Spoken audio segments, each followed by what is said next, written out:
Every action you take is a vote for the kind of person you wish to become. We often think our future is shaped by big, life-changing decisions, the college we choose, the job we take, the relationships we pursue. But science tells a different story. It's not the big moments, it's the small, consistent behaviors, the ones we repeat daily. The habits. Because your brain is always rewiring itself, and every habit you reinforce is a signal to your nervous system, your hormones, your identity. This is who I am. I'm Doctor, your name, and today we're going to explore how the neuroscience of habit, the predictable patterns in your brain, is actually crafting your future in real time. Not someday, right now. So if you want to change your life, don't wait. Change your habits. When we talk about habits, we're not just talking about routines or behaviors we repeat every day. Brushing your teeth, checking your phone, going for a run. We're talking about something much deeper, much more foundational. Habits are not just what you do, they are literally programs in your brain. Inside your brain is a structure called the basal ganglia. This area plays a central role in habit formation. It's responsible for storing and executing automatic behaviors. When you first learn a new behavior, say tying your shoes or learning how to drive, it requires conscious effort. Your prefrontal cortex is heavily involved, monitoring each step, helping you concentrate, keeping track of what to do next. But over time, with enough repetition, that behavior gets transferred from the conscious areas of the brain to the basal ganglia. It becomes a chunked pattern, a package of neural instructions that can be executed automatically with minimal cognitive effort. Think of it like programming a computer. You install a piece of code, a loop, that says, when I encounter this trigger, run this sequence of actions. That's what your brain is doing. It's writing neural scripts that allow you to operate more efficiently, so you don't have to rethink every action every day. This automation is powerful. It's what allows us to live with speed, efficiency, and focus. But the same system that lets you build good habits also locks in bad ones, because the brain doesn't distinguish between what's helpful and what's harmful. It only distinguishes what's repeated. The more a behavior is repeated, the stronger the neural pathway becomes. It's the principle of neurons that fire together, wire together. Every time you repeat a habit, you're strengthening the synaptic connections involved in that behavior.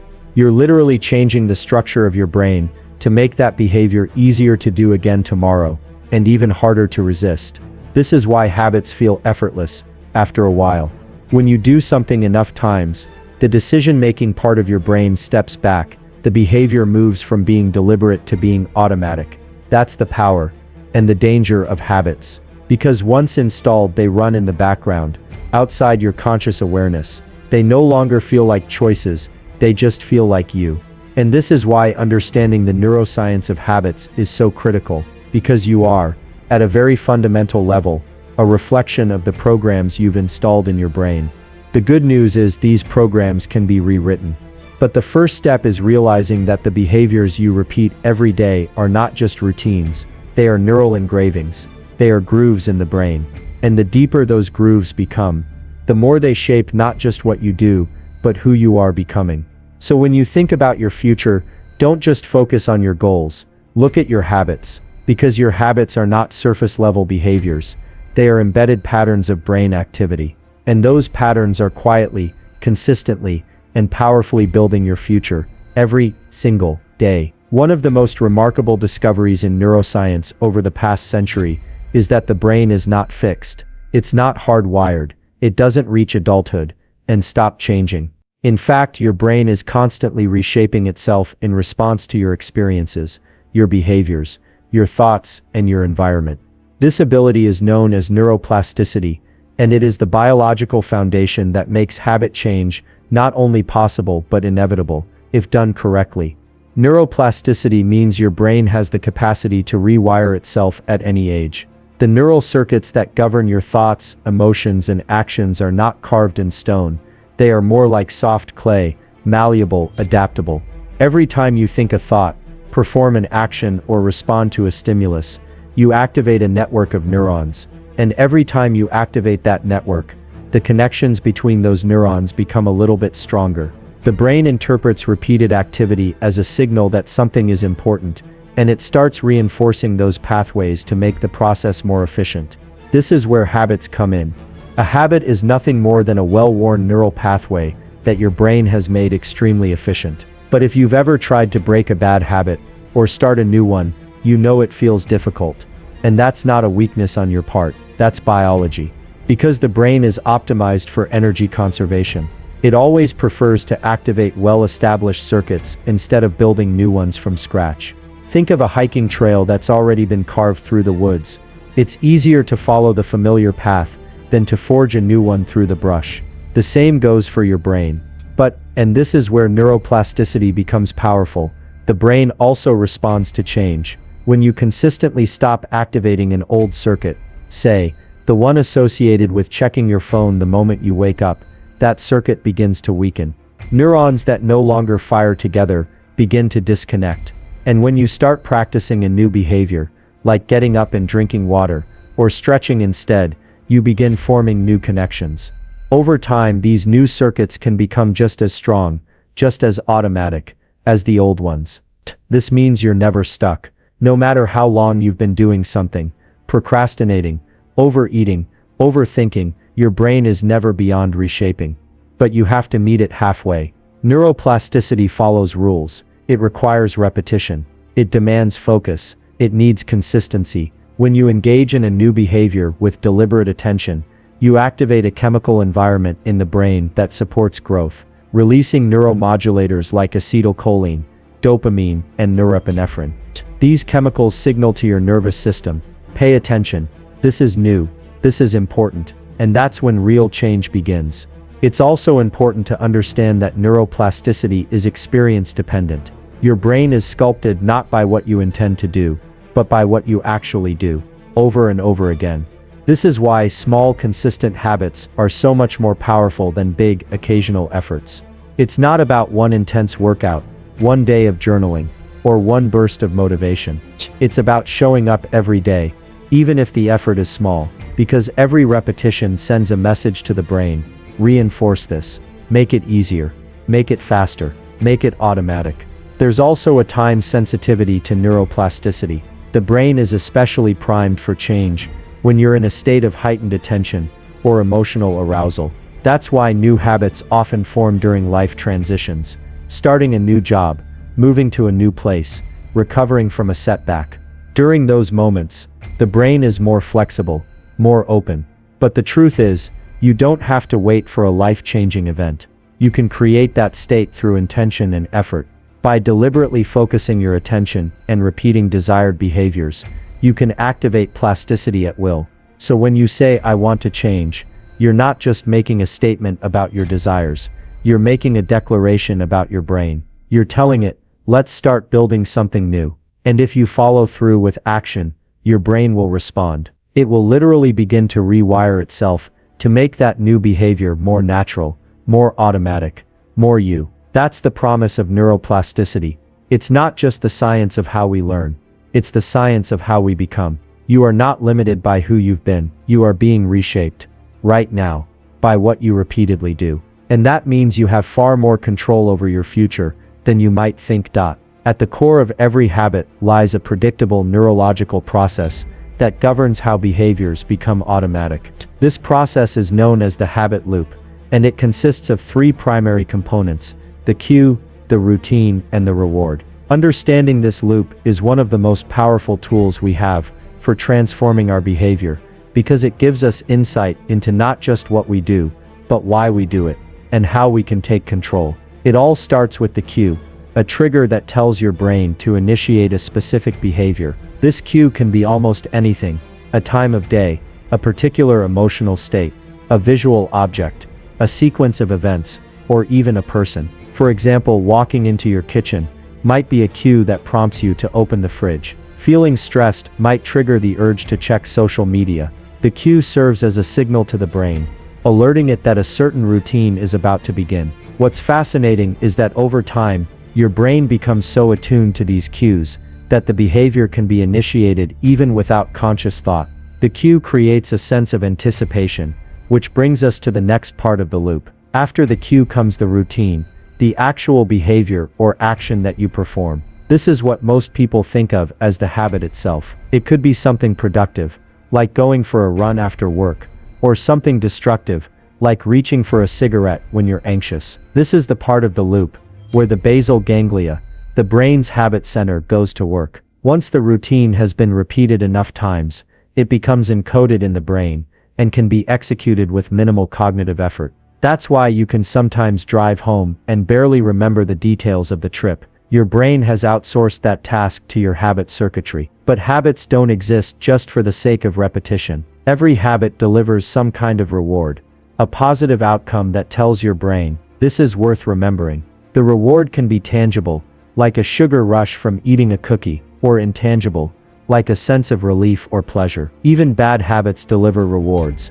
which is why they're so hard to break. If you bite your nails, the immediate reward might be a reduction in anxiety. If you procrastinate by watching a video, the reward is a short-term escape from discomfort. The brain is wired to seek rewards and avoid pain, so once a cue leads to a routine that results in a satisfying reward, the entire loop gets reinforced. Over time, this loop becomes increasingly automatic. The cue triggers a craving for the reward, and your brain learns that the quickest way to satisfy that craving is to execute the familiar routine. What's even more powerful is that the brain starts to anticipate the reward as soon as it detects the cue. That anticipation releases dopamine, the neurotransmitter associated with motivation and learning. Dopamine doesn't just make you feel good, it sharpens your focus, increases your drive, and strengthens the association between the behavior and the outcome. In other words, the habit loop becomes stronger not after the reward,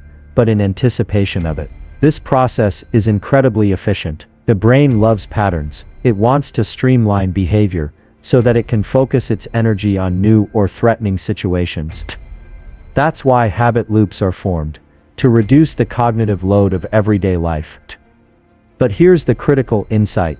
While the brain is very good at building habit loops, it's not very good at breaking them. Once a cue routine reward loop is established, it becomes a default setting, and unless you intervene at a conscious level, it will continue to run indefinitely. That's why understanding your own habit loops is so essential. If you want to change a habit, you don't have to completely overhaul your life. You just need to identify the loop. Start by noticing the cue.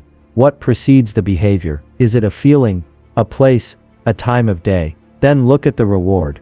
What are you really getting from the behavior? Is it comfort, distraction, a hit of pleasure? Once you know the cue and the reward, you can begin to experiment with the routine. Instead of reaching for your phone when you're bored, try taking a short walk. Instead of eating out of stress, try journaling for 5 minutes. You're not trying to eliminate the loop, you're trying to reprogram it. This is not just a behavioral trick, it's grounded in neuroscience. By repeating new routines in response to familiar cues, and still getting a satisfying reward, you can train your brain to build new pathways. Over time, those new pathways can become stronger than the old ones. The original habit loop gets overwritten, not erased, and the new behavior becomes the brain's new default. So when we talk about changing our lives through habits, we're really talking about changing the loops that run beneath the surface of our consciousness. The cues we respond to, the routines we perform, the rewards we chase, these are the invisible forces shaping our actions, our identity, and ultimately our future. Once you understand the habit loop, you don't just gain insight into your current behavior, you gain a powerful tool to redesign your life from the inside out. One of the most overlooked yet powerful truths about behavior change is this: long-term transformation doesn't start with goals, it starts with identity. Most people focus on what they want to achieve, they set targets, milestones, outcomes, but the real question that drives sustainable change is not what do I want to accomplish, it's who do I want to become. Because at the heart of every habit is a deeply held belief, a belief about yourself. And your behaviors are simply reflections of that identity, repeated over time. The human brain is not just a machine that processes information and makes rational decisions. It's an identity-driven system. We are wired to act in alignment with who we believe we are. If you believe you're the kind of person who always struggles with self-discipline, your actions will mirror that belief, often unconsciously. If you believe you're not a morning person, you'll find it incredibly difficult to stick to a morning routine, even if you logically know it would benefit you. Why? Because your identity, Your internal narrative has more power over your actions than sheer willpower or motivation. When you repeatedly act in a certain way, your brain takes note. It records not just the behavior but also the message behind the behavior. Every time you go for a run, you're not just exercising, you're casting a vote for the belief, I'm someone who takes care of my body. When you stay up late scrolling through your phone, you're reinforcing the identity, I'm someone who gives in to distraction. These small moments accumulate. They're like votes in an election. No single vote determines the outcome, but together they shape the winner, the dominant identity. Over time, your habits become a mirror of the type of person you believe you are. And that identity, once formed, becomes a self-fulfilling prophecy. Neuroscientifically, this process has a foundation. The prefrontal cortex, which is involved in decision-making and planning, works closely with the limbic system, which governs emotion and motivation.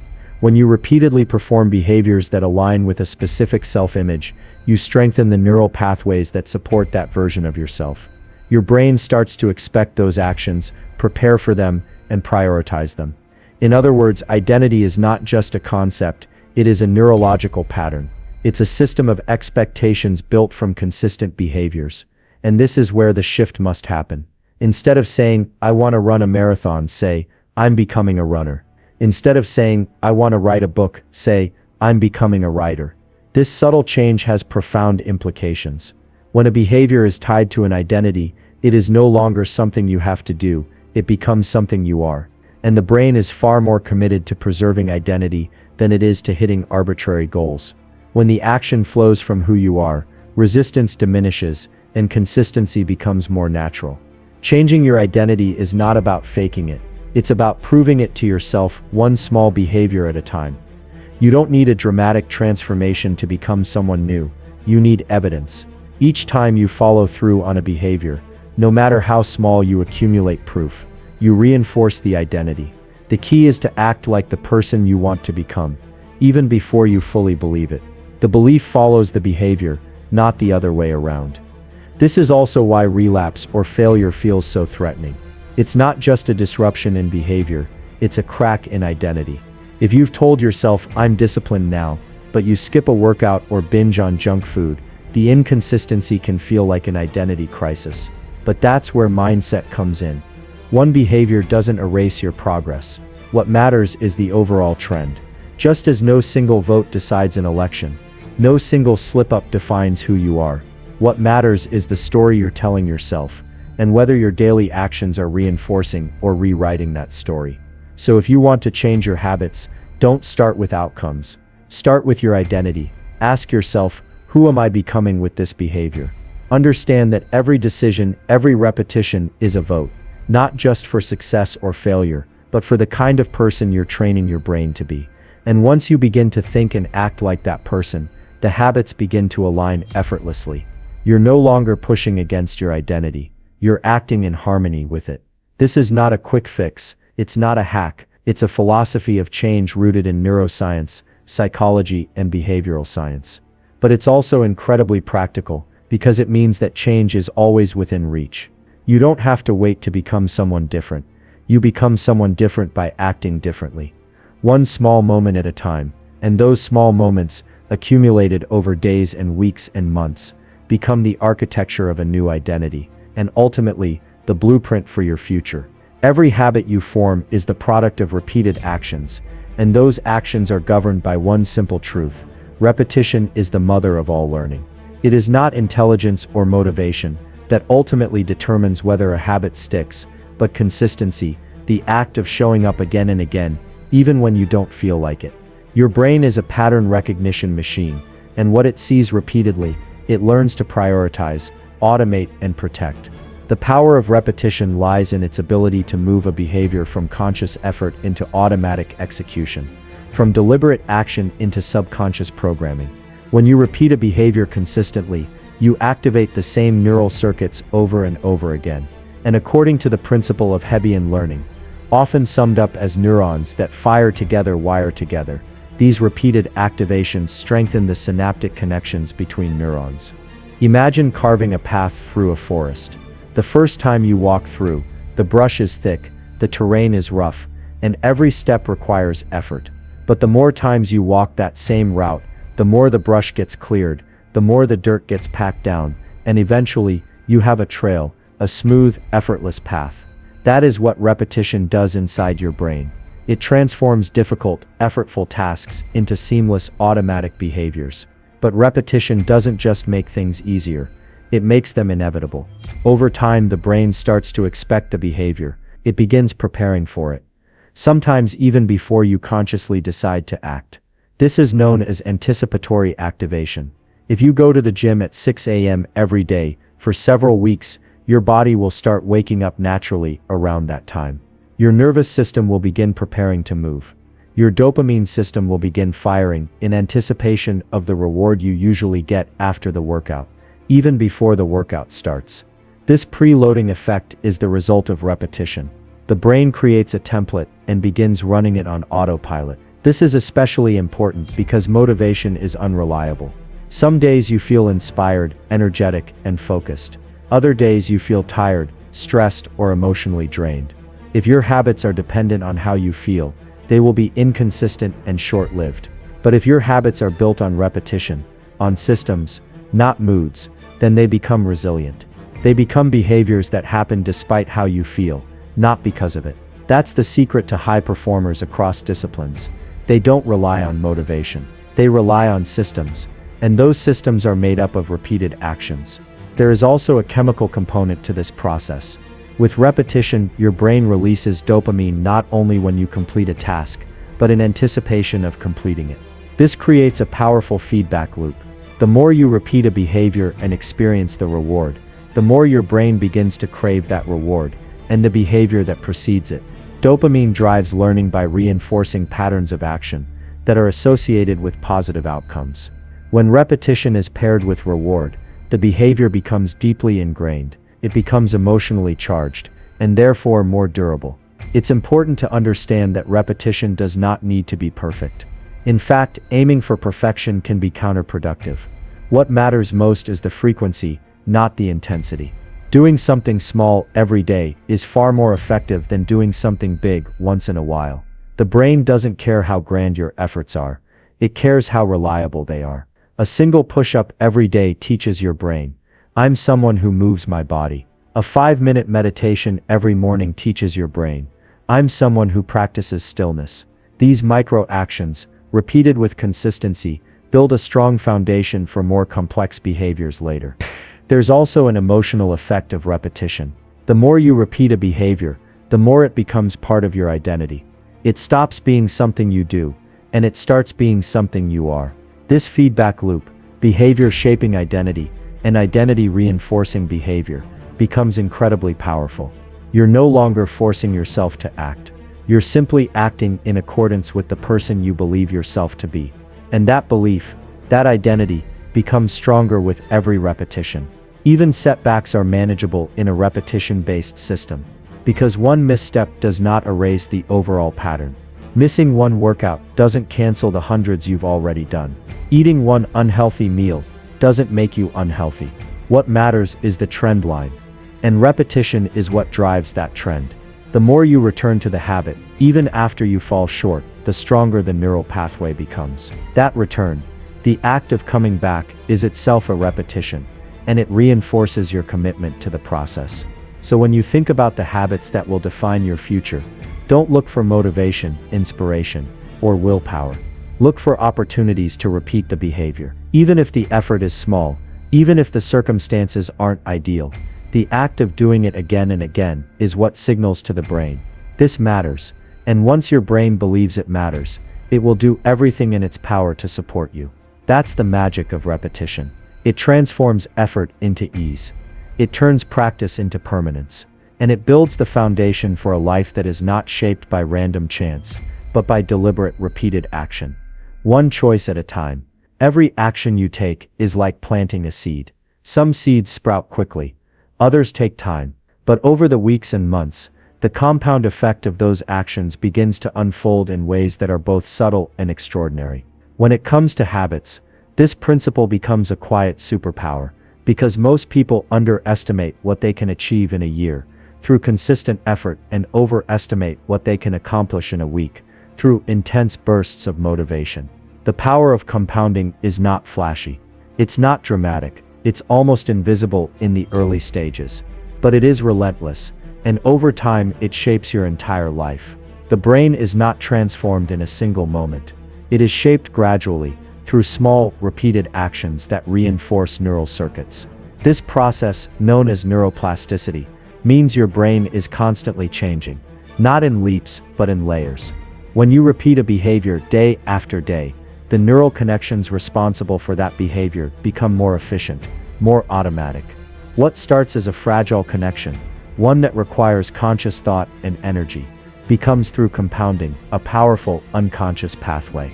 The act of practicing a skill, choosing a healthier option, focusing for a few minutes longer, these moments may feel insignificant, but they are laying down the wiring for the person you are becoming. What's so often missed is that the results of habits do not follow a linear path. They follow an exponential one. At first you may see little or no progress. You go to the gym for a month, and your body looks the same. You study a new language for weeks, and still struggle to form basic sentences. You meditate daily, but your thoughts still race. This is the valley of latent potential, the period where your effort hasn't yet produced visible results. Many people quit during this phase because they believe their work isn't paying off. But the truth is, the work is compounding, silently and steadily beneath the surface.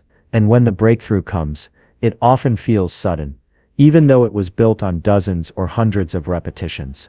Just like compound interest grows your wealth slowly at first, and then rapidly accelerates, habits build momentum. Each repetition adds another layer. Each small win stacks on top of the last, and the more consistently you show up, the more powerful that compounding effect becomes. Eventually, your results begin to accelerate. You're not just improving, you're improving at improving. Your habits start to reinforce one another. Waking up early makes it easier to exercise. Exercising makes it easier to eat well. Eating well gives you more energy to focus. The system feeds itself, momentum builds, and what started as a struggle becomes a rhythm. There's also a psychological compounding at play. Each time you follow through on a behavior, you build trust with yourself. You reinforce the belief, I am capable of doing hard things. That self-trust carries into other areas of life. You become more resilient, more confident, more grounded in your identity. This emotional compounding is just as powerful as the behavioral one. And when you combine the two, when your consistent actions align with a stronger, more empowered sense of self, the result is exponential growth, not just in what you do, but in who you are. The same principle applies in reverse. Negative habits also compound, and they often do so quietly. Skipping one workout, reaching for the junk food, putting off the project, procrastinating just a little, none of these will ruin your life. But when done repeatedly, they create a downward trend. The brain adjusts to the new norm. Dopamine is trained to seek easier rewards. Neural circuits become wired for short-term gratification, rather than long-term growth. Just as positive habits lead you upward, negative ones slowly erode your potential. And the worst part, you often don't notice it until the compounding has taken hold. One day, you wake up and realize how far you've drifted. Not because of one choice, but because of hundreds of small ones. This is why awareness matters so much. The daily decisions you make, how you start your morning, how you respond to stress, how you structure your time, they may feel trivial, but they are the building blocks of your future. Habits are not about the individual actions, they are about the trajectory they put you on. A 1% improvement every day might seem meaningless in the moment, but over time it leads to a radically different destination than a 1% decline. Tiny choices compound. They compound in the brain, in your body, in your emotions, in your results, until they either become your greatest asset or your greatest liability. So if you feel like your habits aren't paying off, remember this: the work you put in today is not lost. It is stored. It is layered into your nervous system. It is recorded by your subconscious. It is shaping your default behaviors. You might not see it yet, but change is happening, silently and powerfully, beneath the surface. Every time you make a positive choice, you are compounding your potential. And over time, that quiet compounding becomes the loudest force in your life. It determines not just what you achieve, but who you become.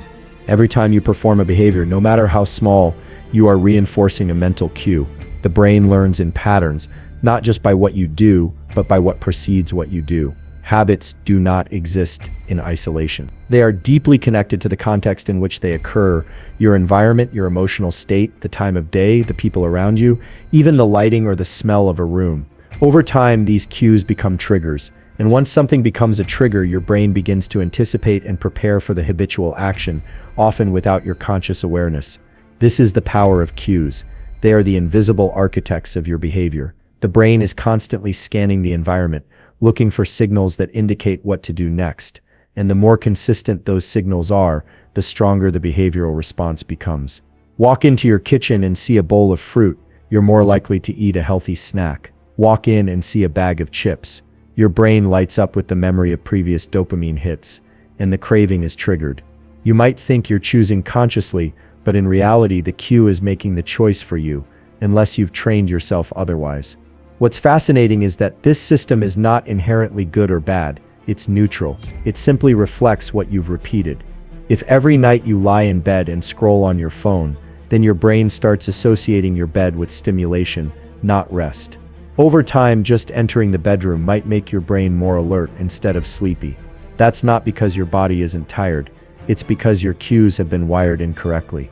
On the other hand, if you use your bed only for sleep, if you dim the lights, avoid screens, and create a consistent wind-down routine, your brain will associate those cues with relaxation. Sleep will come more easily, not through force but through alignment with the cues you've trained. This applies to all habits. If you want to exercise more consistently, leaving your workout clothes by the door the night before becomes a powerful cue.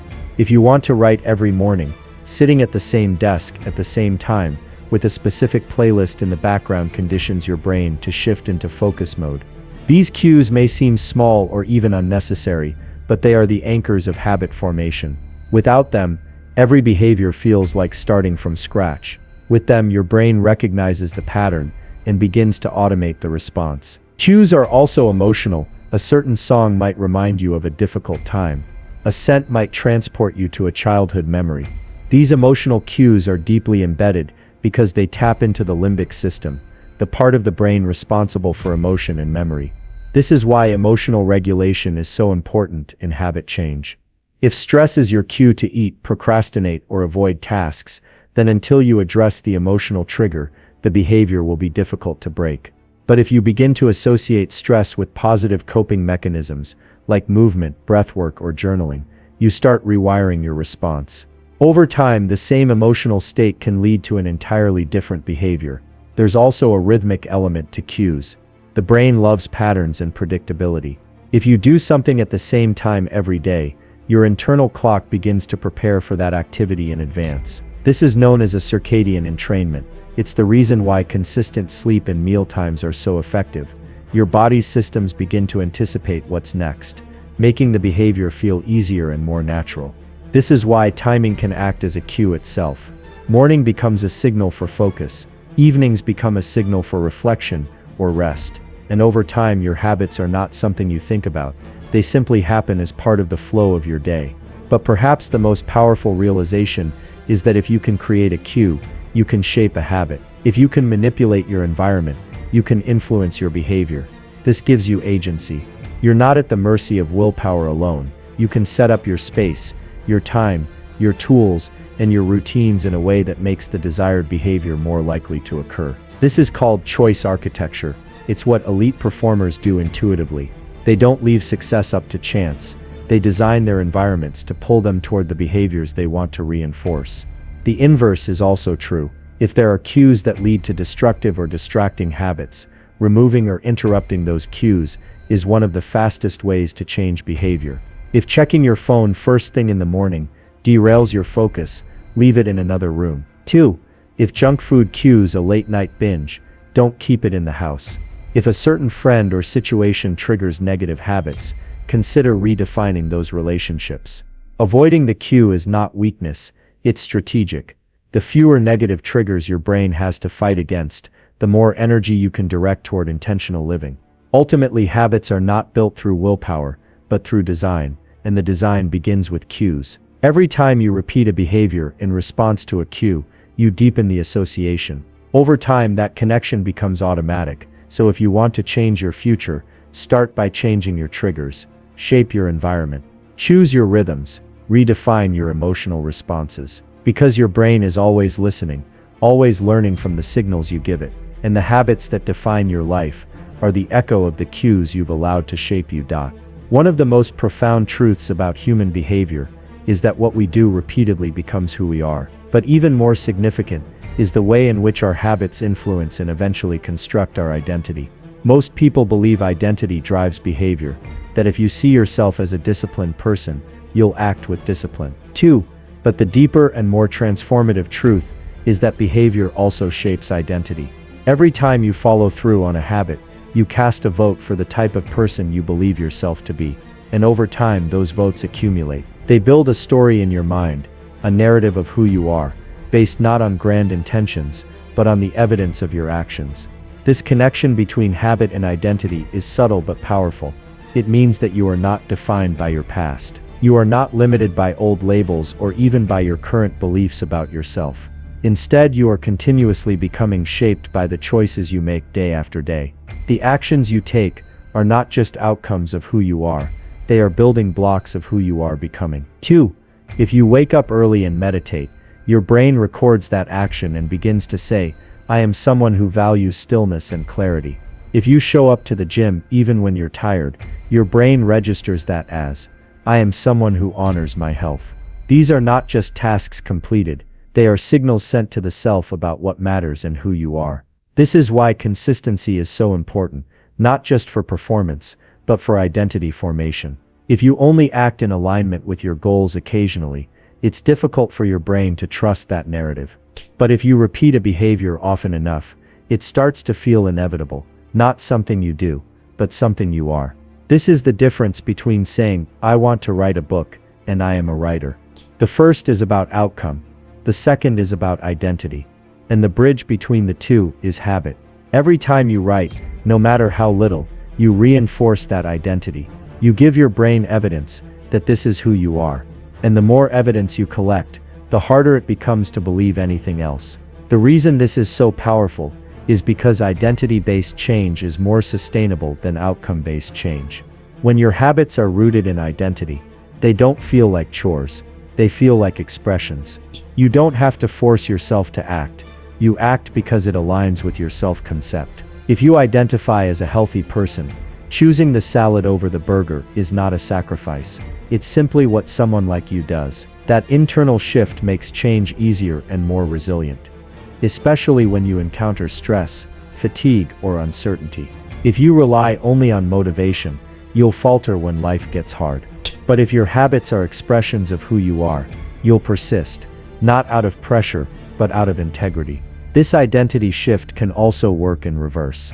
If you have habits that are inconsistent with your desired identity, they create internal conflict. If you say, I want to be a focused and disciplined person, but you consistently procrastinate or indulge in distractions, your brain struggles to reconcile the gap. That cognitive dissonance creates stress, frustration, and self-doubt. But instead of trying to will your way into a new identity, the most effective strategy is to start small and let your habits do the heavy lifting. You don't need to convince yourself with affirmations. You need to show yourself with actions. And with each repetition, your brain begins to believe. There is immense freedom in this realization. It means that your identity is not fixed. You are not trapped by who you were yesterday. You are not confined by how others have seen you. Your past mistakes, failures, or inconsistencies do not define your future. Because identity is fluid, and you are the sculptor. Every decision you make, every habit you reinforce, is a chisel shaping the person you are becoming. And the best part is, you don't need massive action to start. A single aligned choice is enough to begin rewriting the story.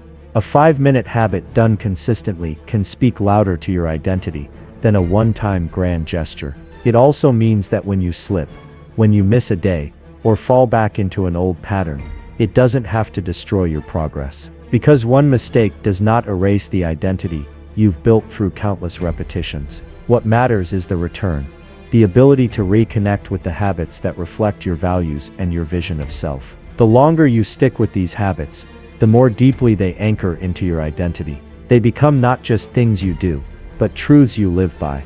And that identity, reinforced by habit, supported by action, becomes your compass. It guides your decisions. It shapes your relationships. It influences how you face challenge and opportunity. In the end, your habits are the clearest mirror of who you are becoming. Not the words you say, not the goals you set, but the things you do, consistently, quietly, without applause. That's where identity is formed.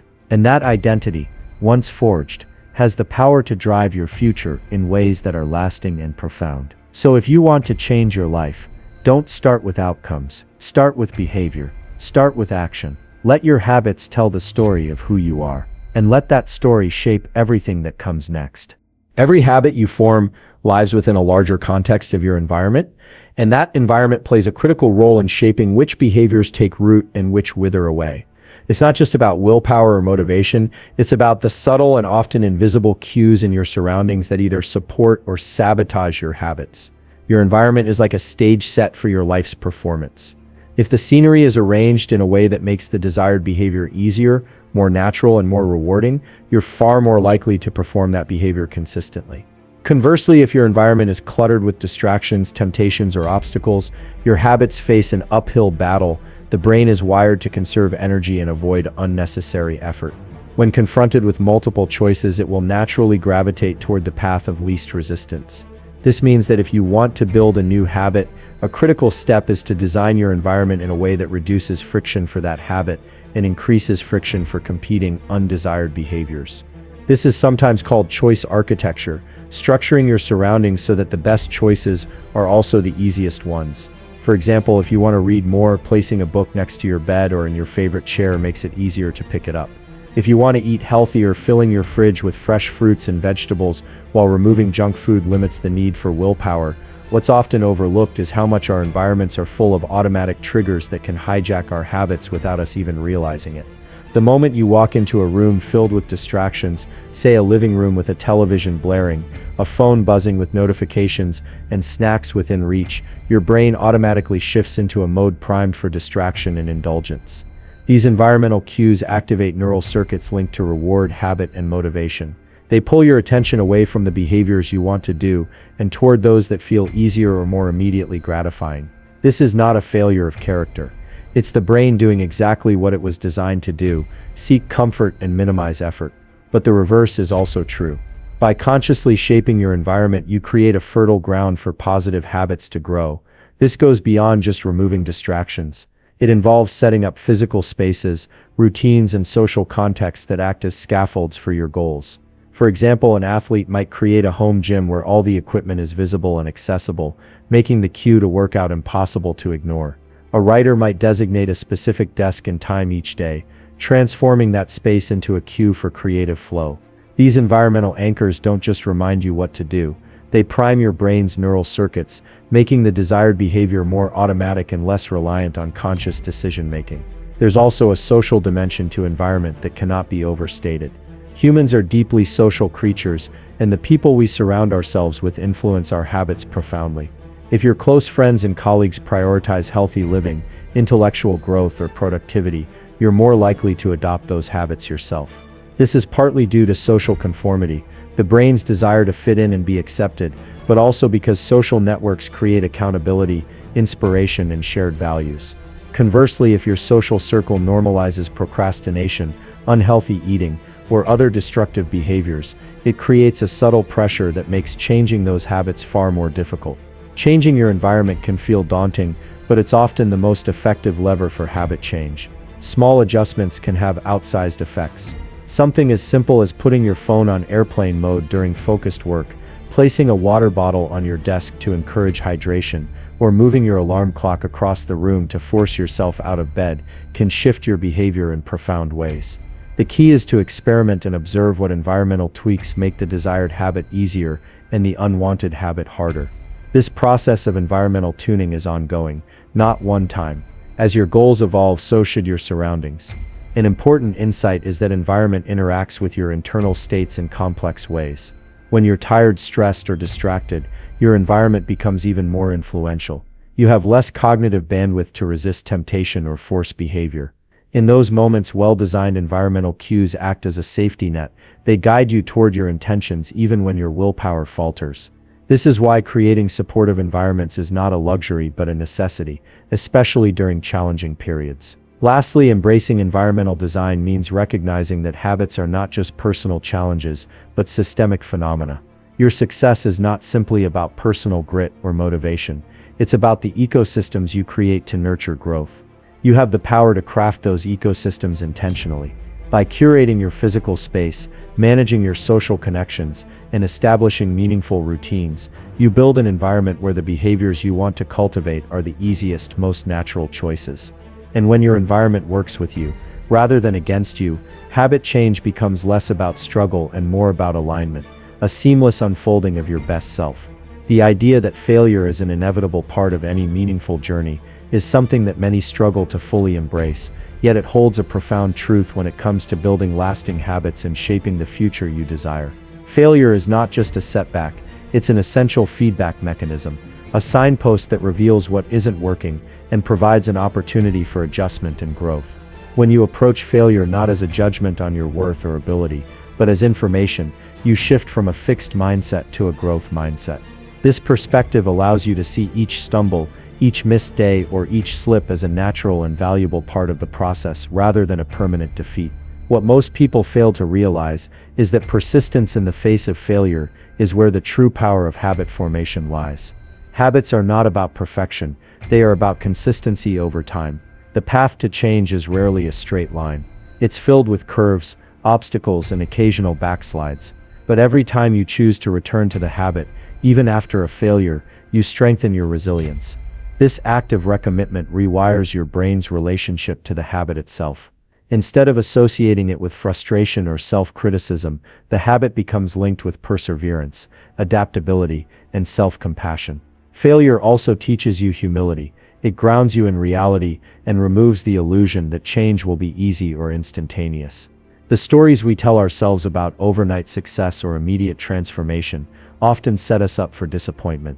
Real change requires patience and acceptance that progress happens in increments. By expecting failure and planning for it, you create a buffer against discouragement. You acknowledge that the process is messy and that setbacks are part of the journey, not the end of it. This mindset makes it easier to maintain motivation and commitment over the long haul. Moreover, failure provides a unique learning opportunity. Each time a habit attempt doesn't go as planned, it invites reflection and experimentation. You begin to notice patterns, what triggers caused you to falter, what environmental factors made the habit harder to perform, what emotional states interfered with your consistency. This information is invaluable because it allows you to adjust your strategy rather than blame yourself. Habit formation becomes a dynamic process, one where you become a scientist of your own behavior, testing, observing, and refining your approach based on real-world feedback. There's also an emotional aspect to how you deal with failure. Many people experience shame, guilt, or frustration when they don't meet their expectations, which can create a negative feedback loop. These emotions can undermine confidence and lead to avoidance or giving up entirely. Breaking this cycle requires cultivating self-compassion, treating yourself with the same kindness and understanding that you would offer a close friend facing similar struggles. When you approach failure with compassion rather than judgment, you reduce the emotional burden and open the door for renewed effort. This shift in attitude is not weakness but strength. It fuels persistence and allows you to keep moving forward, even when progress feels slow. Importantly, the process of failing and returning builds psychological resilience. It strengthens your ability to tolerate discomfort and uncertainty, which are inevitable parts of any change process. By experiencing and surviving failure, you prove to yourself that setbacks do not define you, nor do they have the power to derail your goals permanently. This builds a form of mental toughness that is more sustainable than sheer willpower alone. It's also worth noting that failure can sometimes reveal deeper insights about your motivations and values. When a habit repeatedly fails to stick, it might signal that it's not truly aligned with what you want or need. Rather than pushing harder blindly, failure invites a moment of honesty. Maybe the habit isn't the right fit, or maybe it needs to be modified to better suit your life and personality.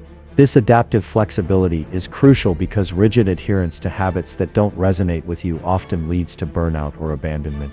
Listening to failure allows you to course correct and find strategies that are both effective and sustainable. In the grand scheme of habit formation and personal growth, failure is not the enemy. It is a teacher, a necessary companion on the road to mastery. Each time you fail and choose to start again, you build a foundation of experience, resilience, and wisdom that no success alone can provide. This process ultimately leads to habits that are not only strong but also deeply integrated into your identity and life. The courage to fail and keep going separates those who achieve lasting change from those who abandon their goals at the first sign of difficulty. So embracing failure is not about lowering your standards or accepting mediocrity. It's about understanding that growth is a journey full of trials, adjustments, and renewed effort. It's about valuing progress over perfection and recognizing that every stumble is a step forward in disguise. When you adopt this mindset, you transform failure from a roadblock into a stepping stone, a powerful catalyst that propels you toward the future you want to create, one resilient habit at a time.